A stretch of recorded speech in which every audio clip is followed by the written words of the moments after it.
Hello and welcome back to the CEF1R Roundup. Now, as you can tell, we're not doing this in the paddock or on the grid, we're in a studio. And I'll have a new presenter with me. Jay, how are you? Good.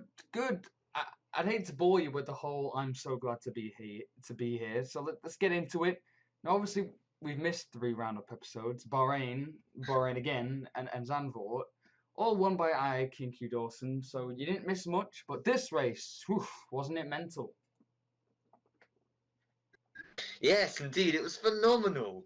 We start with Friday, King Dawson and Blade trading fast laps all session.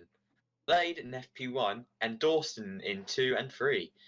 Then quali weren't good for Koenigsegg, a pole for Dawson with his teammate Berto being replaced by Astros for one race only, and he got third in his first race since FRA Season 4. Blade in fourth and Newham with a surprise P2, his highest ever start.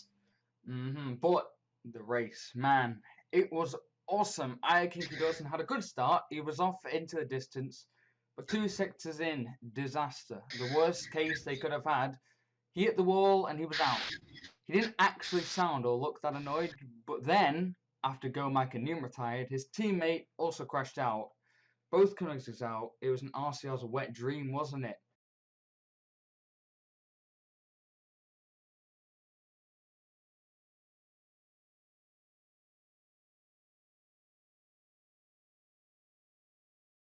It was until Blade crashed out.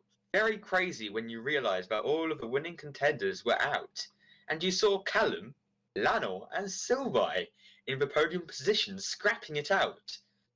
Lanor was rather left behind in the dust of the 2 drivers who wanted this win more than anything. Nothing was in their way apart from each other. I was sat in the commentary box in the pit building, and man, was it brilliant. Squidget Callum, he's been CEF1R for God knows how long, and the new Russian from Maserati leading the pack. And my God, was it close. They would trade and lead every corner. Yeah, and sometimes it got too close. They were low on grip, and at this point, if I'm being honest, it looked like Silva was struggling with the pressure of leading. I fully agree. And then the finish, which I missed, and I hate myself for that. You should. I caught it, and holy crap, was it close. Silva was leading on the final straight, checkered flag in sight, and he's weaving down the straight, about to take his first Grand Prix win in his first ever season. And then he spins. Callum taking the win on the line. The paddock and pits erupted. It was such a moment. Sounds intense. Afterwards, we caught up with Callum for his thoughts on that unbelievable finish.